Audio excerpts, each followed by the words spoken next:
നമസ്കാരം, ഞാൻ doctor Viji, Ernakulam general ആശുപത്രിയിലെ പീഡിയാട്രിക്സിലെ ജൂനിയർ കൺസൾട്ടൻറ്റും ഇവിടുത്തെ മുലപ്പാൽ ബാങ്കിൻ്റെ ചാർജുള്ള ഡോക്ടറുമാണ്. കേരളത്തിൽ ആദ്യത്തെ മുലപ്പാൽ ബാങ്ക് നെക്ടർ ഓഫ് ലൈഫ് ജീവാമൃതം എന്ന പേരിൽ റോട്ടറി ക്ലബ് ഓഫ് കൊച്ചിൻ ഗ്ലോബലിൻ്റെ സഹകരണത്തോടെ എറണാകുളം ജനറൽ ആശുപത്രിയിൽ ആരംഭിച്ചു. 2021 ഫെബ്രുവരി 5 അന്നത്തെ ആരോഗ്യമന്ത്രിയായിരുന്ന ബഹുമാനപ്പെട്ട ശ്രീമതി കെ ശൈലജ ടീച്ചറാണ് ഇതിൻ്റെ ഉദ്ഘാടനം നിർവഹിച്ചത്. മിൽക്ക് ബാങ്ക് അല്ലെങ്കിൽ മുലപ്പാൽ ബാങ്കിൻ്റെ ഒരു ഹിസ്റ്ററി നമ്മളെടുത്ത് നോക്കുകയാണെങ്കിൽ, ഈ മുലപ്പാൽ ദാനം ചെയ്യുക എന്ന ഒരു കൺസെപ്റ്റ് വർഷങ്ങൾക്ക് മുൻപ് തന്നെ ലോകത്തിൽ കൊണ്ടുവന്നത് തിയോഡർ എസ്റ്ററിഷ് എന്ന വ്യക്തിയാണ്. 1909 യൂണിവേഴ്സിറ്റി ഓഫ് വിയന്നയിലാണ് മുലപ്പാൽ ബാങ്ക് അല്ലെങ്കിൽ മുലപ്പാൽ ദാനം ചെയ്യുക എന്നൊരു കൺസെപ്റ്റ് ഇദ്ദേഹം കൊണ്ടുവന്നത്. അന്ന് ഒരു വളരെ അപരിഷ്കൃതമായ ഒരു ക്രൂഡ് കൺസെപ്റ്റ്, വെറ്റ് നഴ്സിംഗ് എന്നൊരു കൺസെപ്റ്റിലാണ് ഈ മുലപ്പാൽ ദാനം ചെയ്യുന്ന പ്രക്രിയ ആരംഭിച്ചത്. അതായത് മറ്റുള്ളവരുടെ കുഞ്ഞുങ്ങളെ മുലയൂട്ടുന്ന അമ്മമാരെയാണ് വെറ്റ് നഴ്സ് എന്ന് പറഞ്ഞിരുന്നത്. ഇപ്പം സൊസൈറ്റിയിലെ ഹൈ ക്ലാസ് സൊസൈറ്റി അന്നത്തെ, അല്ലെങ്കിൽ കുഞ്ഞിന് മുലയൂട്ടാൻ താല്പര്യമില്ലാത്ത അമ്മമാർ എന്നുള്ളവരൊക്കെ പെയ്ഡായിട്ട്, അതായത് പൈസ കൊടുത്ത് വേറെ അമ്മമാരെ സ്വന്തം കുഞ്ഞുങ്ങളെ മുലയൂട്ടാൻ ഏൽപ്പിക്കുന്ന ആ ഒരു കൺസെപ്റ്റിനാണ് വെറ്റ് നഴ്സിംഗ് എന്ന് പറഞ്ഞിരുന്നത്. ആ അപരിഷ്കൃതമായ കൺസെപ്റ്റൊക്കെ മാറി കാലക്രമേണ വർഷങ്ങൾക്കിപ്പുറം മുലപ്പാൽ ദാനം ചെയ്യുന്നതിൻ്റെ നന്മകളെ ഉൾക്കൊണ്ടുകൊണ്ട് ഇന്ത്യയിൽ ആദ്യത്തെ മുലപ്പാൽ ബാങ്ക് 1989 മുംബൈയിൽ ആരംഭിച്ചു. അന്നത്തെ ബോംബെയിൽ ആരംഭിച്ചു. ലോകമാന്യ തിലക് ഹോസ്പിറ്റലിലാണ് ഈ മുലപ്പാൽ ബാങ്ക് സ്റ്റാർട്ട് ചെയ്തത്. അതിനും വർഷങ്ങൾക്കിപ്പുറം കേരളത്തിൽ 2021 മുലപ്പാൽ ബാങ്കിൻ്റെ ആരംഭം. ആരോഗ്യവതികളായ അമ്മമാരിൽ നിന്നും മുലപ്പാൽ സ്വീകരിച്ച് അവ അണുവിമുക്തമായി സൂക്ഷിച്ച് ആവശ്യക്കാരായ നവജാത ശിശുക്കൾക്ക് ലഭ്യമാക്കുക എന്നുള്ളതാണ് മുലപ്പാൽ ബാങ്കിൻ്റെ ഒരു പ്രവർത്തന രീതി. അമ്മയുടെ മരണം അല്ലെങ്കിൽ രോഗാവസ്ഥ, അതുമല്ലെങ്കിൽ മുലപ്പാൽ അപര്യാപ്തമായ ഏതെങ്കിലും സാഹചര്യം, അതുമല്ലെങ്കിൽ പ്രസവാനന്തരം എന്തെങ്കിലും സാഹചര്യം കൊണ്ട് അമ്മയും കുഞ്ഞും വ്യത്യസ്തമായ ആശുപത്രികളിൽ കഴിയേണ്ട അവസ്ഥ എന്നീ കാരണങ്ങളൊക്കെ കൊണ്ട് മുലപ്പാൽ ലഭ്യമാകാതെ ഇരിക്കുന്ന നവജാത ശിശുക്കൾക്ക് മുലപ്പാൽ ബാങ്ക് വഴി ഇത് ലഭ്യമാക്കുക എന്നുള്ളതാണ് മുലപ്പാൽ ബാങ്ക് കൊണ്ടുള്ള, അല്ലെങ്കിൽ മിൽക്ക് ബാങ്ക് കൊണ്ടുള്ള ലക്ഷ്യം. ഹ്യൂമൻ മിൽക്ക് ബാങ്ക് എന്ന് നമ്മൾ പറയുന്ന മിൽക്ക് ബാങ്ക് കൊണ്ടുള്ള ലക്ഷ്യം. ഇവ കൂടാതെ തന്നെ വളരെ അഡോപ്റ്റ് ആയിട്ടുള്ള കുട്ടികൾക്ക്, അല്ലെങ്കിൽ നേരിട്ട് അമ്മയിൽ നിന്ന് പാല് വലിച്ചു കുടിക്കാൻ, അമ്മയുടെ മുലയിൽ നിന്ന് പാല് വലിച്ചു കുടിക്കാൻ പ്രയാസമുള്ള കുഞ്ഞുങ്ങൾ, അതായത് ഇപ്പം മാസം തികയാതെ ഉണ്ടായ കുഞ്ഞുങ്ങൾ, എന്തെങ്കിലും ഗുരുതരമായ രോഗം കൊണ്ട് നവജാത ശിശുക്കളുടെ ICUയിൽ അഡ്മിറ്റ് ആയിട്ടുള്ള കുഞ്ഞുങ്ങൾ എന്നീ കുഞ്ഞുങ്ങൾക്കും മുലപ്പാൽ ബാങ്ക് വഴി മുലപ്പാൽ ലഭ്യമാക്കാവുന്നതാണ്.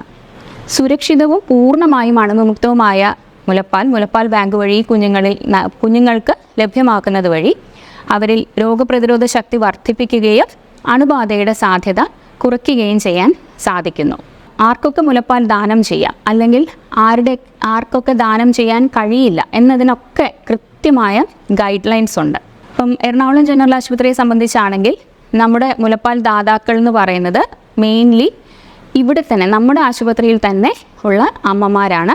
സ്വന്തം കുഞ്ഞുങ്ങൾക്ക് ആരോഗ്യവതികളായ അമ്മമാർ, അത് നോർമൽ ഡെലിവറി ആകാം, അല്ലെങ്കിൽ സിസേറിയൻ ഓപ്പറേഷന് കഴിഞ്ഞിട്ടുള്ള അമ്മമാരാകാം, അത് വ്യത്യാസമൊന്നുമില്ല. സ്വന്തം കുഞ്ഞുങ്ങൾക്ക് പാല് മുലയൂട്ടിയതിന് ശേഷം അധികമായി പാലുള്ള അമ്മമാരെയാണ് നമ്മൾ മുലപ്പാൽ ദാതാക്കളായി സ്വീകരിക്കുന്നത്. ഇനി ആർക്കൊക്കെ മുലപ്പാൽ, ആരുടെയൊക്കെ അടുത്ത് നിന്ന്, ഏതൊക്കെ അമ്മമാരിൽ നിന്ന് മുലപ്പാൽ നമ്മൾ സ്വീകരിക്കില്ല എന്നതിനും കൃത്യമായ ഗൈഡ് ലൈൻസ് ഉണ്ട്.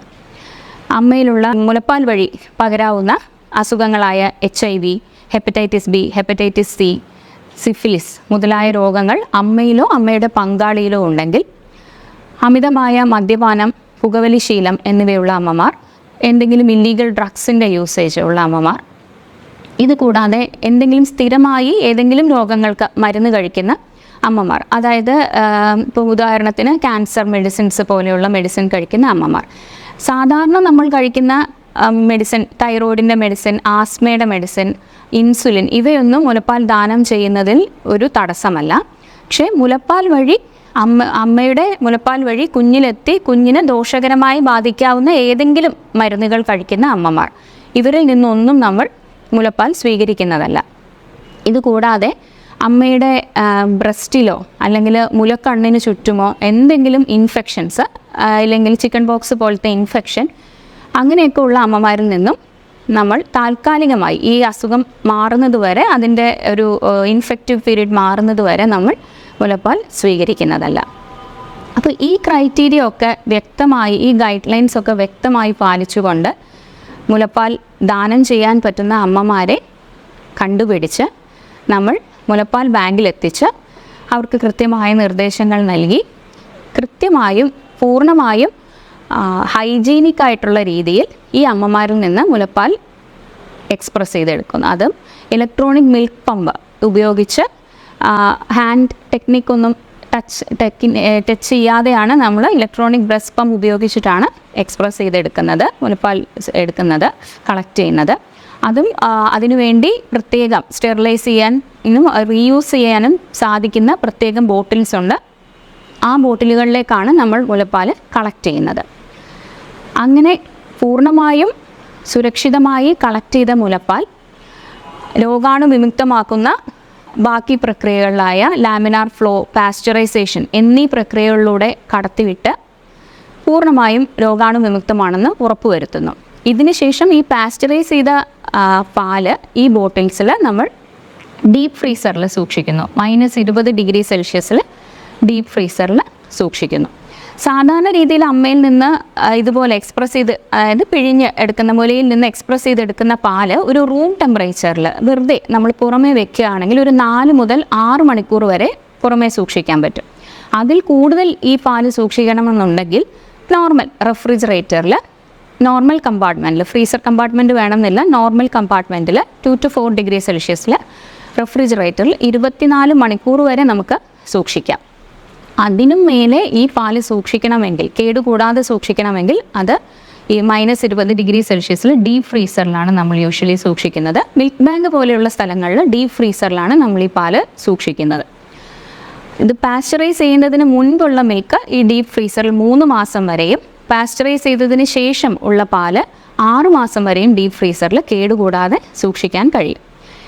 ഇതെല്ലാം ഈ പാസ്ചറൈസേഷൻ പ്രക്രിയ ഒക്കെ കഴിഞ്ഞിട്ട് ഈ എല്ലാ ബോട്ടിൽസിൽ നിന്നും കുറച്ച് സാമ്പിൾ, മുലപ്പാലിൻ്റെ സാമ്പിൾ കളക്ട് ചെയ്ത് ഇവയെല്ലാം നമ്മൾ എല്ലാ ബോട്ടിൽസിൽ നിന്നുമുള്ള സാമ്പിൾ രോഗാണുബാധയുടെ ടെസ്റ്റായ കൾച്ചർ ടെസ്റ്റിന് അയക്കുന്നു. ഈ കൾച്ചറിൻ്റെ റിപ്പോർട്ട് കിട്ടി അത് നെഗറ്റീവാണ് എന്ന്, അതായത് രോഗാണുബാധയൊന്നുമില്ല എന്ന് ഉറപ്പ് വരുത്തിയതിന് ശേഷം മാത്രമാണ് ഈ പാല് കുഞ്ഞുങ്ങളിലേക്ക് വിതരണം ചെയ്യുന്നത്. അപ്പം ഈ പ്രക്രിയക്കെല്ലാം ആവശ്യമായ, അതായത് മുലപ്പാൽ ബാങ്കിൻ്റെ പ്രവർത്തനങ്ങൾക്ക് ആവശ്യമായ ഈ എല്ലാ ഉപകരണങ്ങളും, അത് breast pump, freezer, deep freezer, refrigerator, RO plant, pasteurisation unit, laminar flow, ആവശ്യമായ ബോട്ടിൽസ്, ഇവയെല്ലാം തന്നെ നമ്മുടെ ആശുപത്രിയിൽ അവൈലബിൾ ആണ്. മുലപ്പാൽ സ്വീകരിക്കുന്നത് മുതൽ അത് വിതരണം ചെയ്യുന്നത് വരെയുള്ള ഓരോ ഘട്ടത്തിലും കൃത്യമായി മാനദണ്ഡങ്ങൾ പാലിക്കുന്നുണ്ടെന്ന് പൂർണ്ണമായും ഉറപ്പുവരുത്തുന്നുണ്ട്.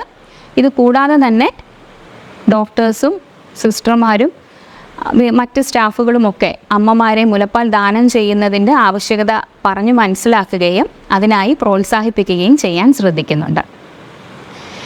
മുലപ്പാൽ കൊടുക്കുന്നതിനും ദാനം ചെയ്യുന്നതിൻ്റെയും ഡിസ്പേഴ്സ് ചെയ്യുന്ന, അതായത് കുഞ്ഞുങ്ങളിലേക്ക് വിതരണം ചെയ്യുന്നതിൻ്റെയും ഉൾപ്പെടെ ഉള്ള എല്ലാ രജിസ്റ്റേഴ്സും കൃത്യമായും നമ്മുടെ മുലപ്പാൽ ബാങ്കിൽ സൂക്ഷിച്ചിട്ടുണ്ട്.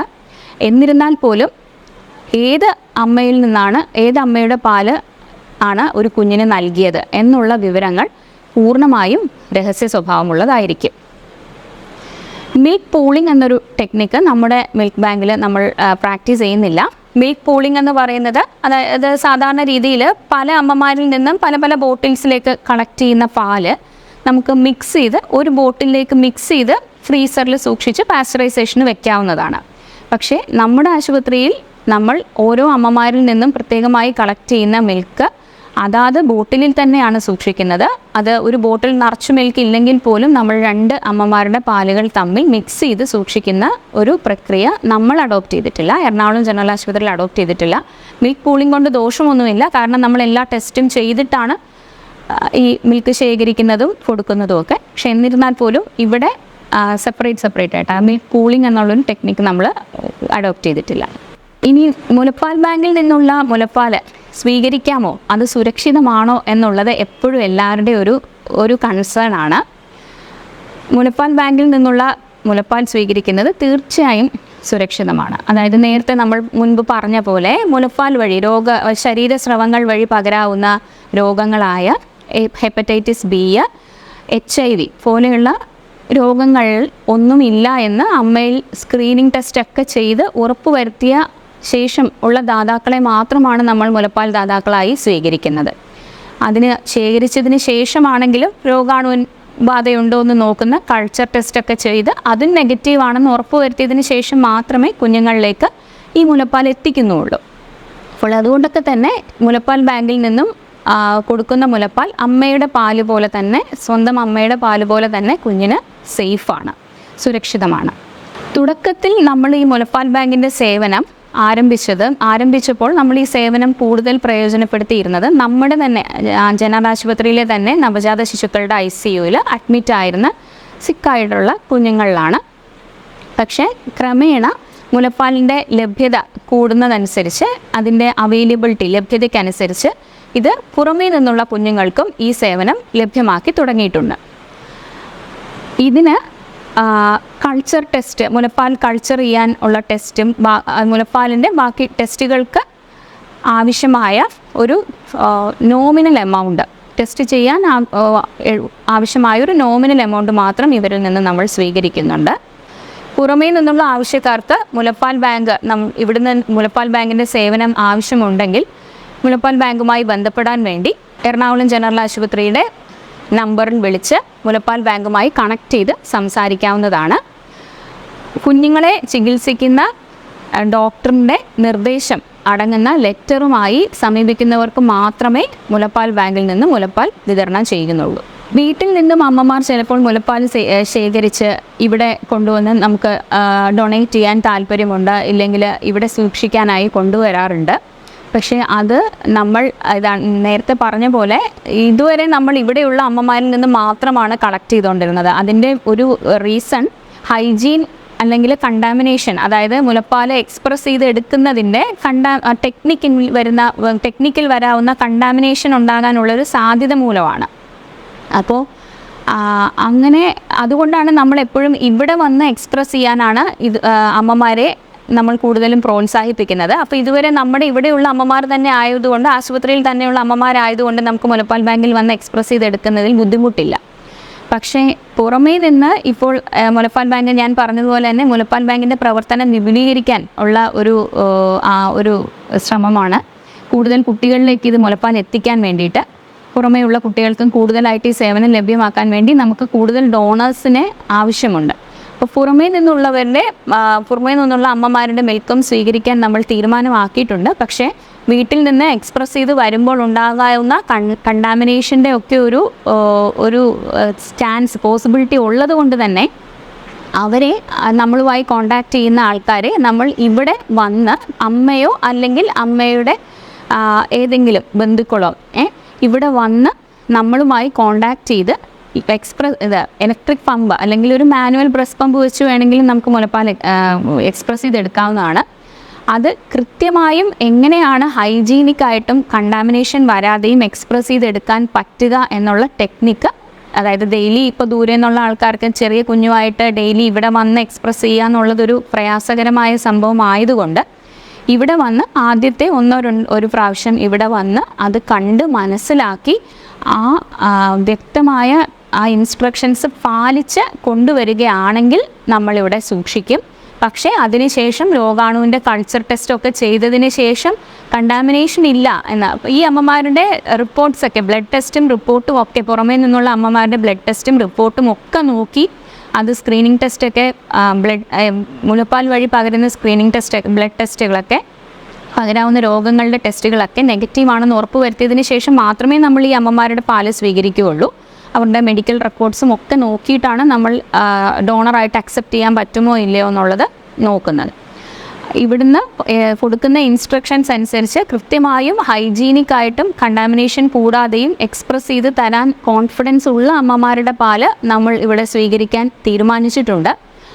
പക്ഷേ എന്നിരുന്നാൽ പോലും അതിനുശേഷം എന്തെങ്കിലും രോഗാണുക്കൾ കണ്ടാമിനേഷൻ വന്നിട്ടുണ്ടോ എന്ന് അറിയാനായിട്ടുള്ള കൾച്ചർ ടെസ്റ്റ് പൂർണ്ണമായും ചെയ്ത് രോഗാണുബാധയില്ല, അതിനെന്തായാലും നമ്മൾ പാസ്ചറൈസ് ചെയ്യും. പാസ്ചറൈസ് ചെയ്തതിന് ശേഷം കൾച്ചർ ടെസ്റ്റ്, പാസ്ചറൈസേഷന് മുമ്പും കൾച്ചർ ചെയ്യാറുണ്ട്, അതിനുശേഷവും കൾച്ചർ ചെയ്യുക. 2 രീതിയിലും ചെയ്യാം.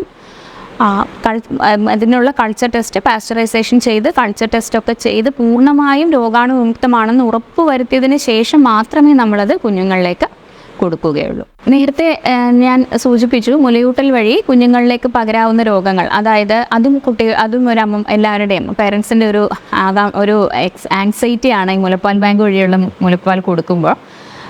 നേരത്തെ ഞാൻ പറഞ്ഞിരുന്നു, ശരീരസ്രവങ്ങളിലൂടെ പകരുന്ന രോഗങ്ങൾ, അതായത് HIV, ശരീരസ്രവങ്ങൾ എന്ന് പറയുമ്പോൾ അതിൽ മുലപ്പാലും വരും. HIV, hepatitis B, hepatitis C, syphilis തുടങ്ങിയ രോഗങ്ങൾ ആണ് മുലപ്പാൽ വഴി കൂടുതൽ പകരാൻ സാധ്യത. പ്രത്യേകിച്ച് ഇപ്പം അമ്മയ്ക്ക് HIV രോഗം ഉണ്ടെങ്കിൽ കുഞ്ഞിന് മുലപ്പാൽ വഴി എന്തായാലും രോഗം കിട്ടും. അപ്പോൾ അതുകൊണ്ട് തന്നെ നമ്മൾ ഈ ടെസ്റ്റുകളൊക്കെ, അതായത് HIV, HbSAg, HCV, VDRL എന്നീ ടെസ്റ്റുകൾ, ഈ 4 അസുഖങ്ങളുടെയും ടെസ്റ്റുകൾ ഇപ്പം നമ്മൾ രക്തദാനത്തിനൊക്കെ ചെയ്യുന്നത് പോലെ തന്നെ ഈ അമ്മമാരുടെ ഈ ടെസ്റ്റുകളെല്ലാം ചെയ്ത് നെഗറ്റീവാണ്. സാധാരണ രീതിയിൽ ഗർഭാവസ്ഥയിൽ ഈ ടെസ്റ്റുകൾ 2 പ്രാവശ്യമെങ്കിലും എല്ലാ അമ്മമാരിലും ചെയ്തിട്ടുണ്ടാകും.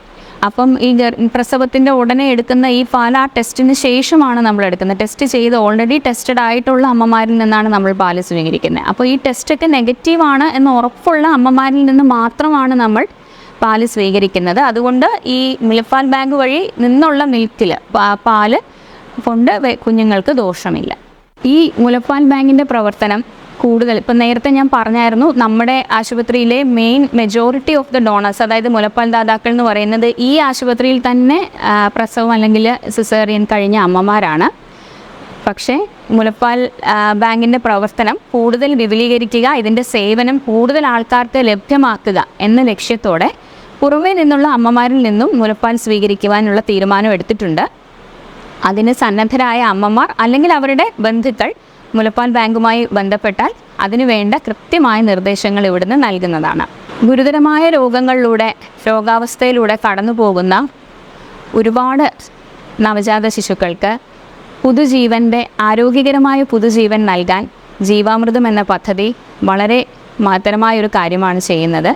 ഇതിലേക്ക് എല്ലാവരുടെയും സഹകരണം പ്രതീക്ഷിക്കുന്നു.